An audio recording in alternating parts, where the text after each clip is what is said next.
Hi, I'm Peter Rudell and you're watching Energy and Work. So I dressed up today because we're talking about a subject that is very near and dear to me, and that is news. I read a very interesting book a couple of years ago, and one of the chapters was about news and how news are toxic. And so much in line with what I have talked about previously on this channel is I read the chapter and I decided to try it out, test it, like on an everyday basis. So the chapter instructed to see what happens in your life if you take out all news of your life. Delete all the apps, turn off your TV, don't read any newspapers. So I went a long way with that. We still have the newspaper, but that's because here in the household we have a newspaper, and it's not only my decision. But I have decided to not read any news on apps, not watch any news or breaking news or CNN or any such things, or read any newspapers. And I've done this for about 2 years now, and it has very much delivered on what the author's point was, that it creates more clarity, creates more time, and that is where this comes into becoming something that can create energy and work for you. By eliminating news from you every day, you will gain more time to do what it is that you want to do. And a lot of people ask me, so yeah, I want to change this, I want to do this on a regular basis and follow the principles, but I don't have time. And I say, one place where you can very effectively find time is by eliminating news. And there are 3 reasons which I gained from this chapter, and I will share with them. The first thing is that our brains react too strongly to scandalous or shocking news and get us all fired up, and our brains do almost not react to abstract or complex matters, which actually describes a lot better what it is that goes on in the world.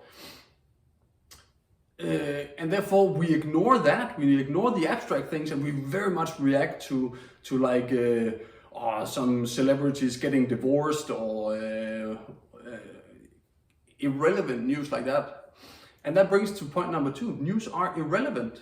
I mean, yeah, so there is a new world record in pole vaulting, or a plane has crashed in Siberia, or the harvest of rubber in Sumatra has gone bad, or I mean, yeah, we know that. Or if we read the news, well, what difference does it make?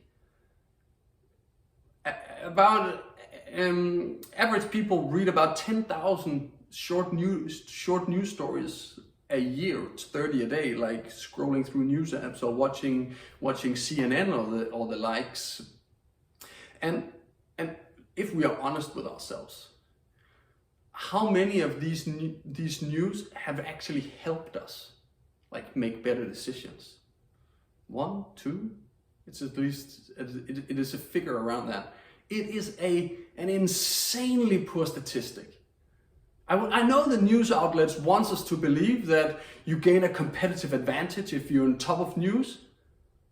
But take a moment, pause this video and think, does it really improve my decision making? Many instances, no, it's not. And that brings me to point number 3. It's a waste of time.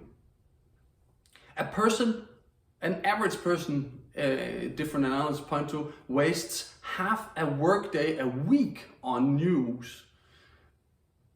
And it distracts you from doing what you want to do, making the changes, or delivering the project or the report, or being the parent you want to be. Because I just have to see this. Could you move out of the way so I can see the television? News distracts you. It does not help you. It does not move you forward towards those goals, because those goals you will only achieve if you found it in some habits that you consistently stick with. And that's how news and habits connect, because with winding down on news, you can make more time for practicing your habits and getting those results that you really want. A really interesting book on this, How News Are Toxic to You, is written by Rolf Dobelle. I will write in the description below a link to where you can find this book, and I hope you find this interesting. Let me know below. Ciao.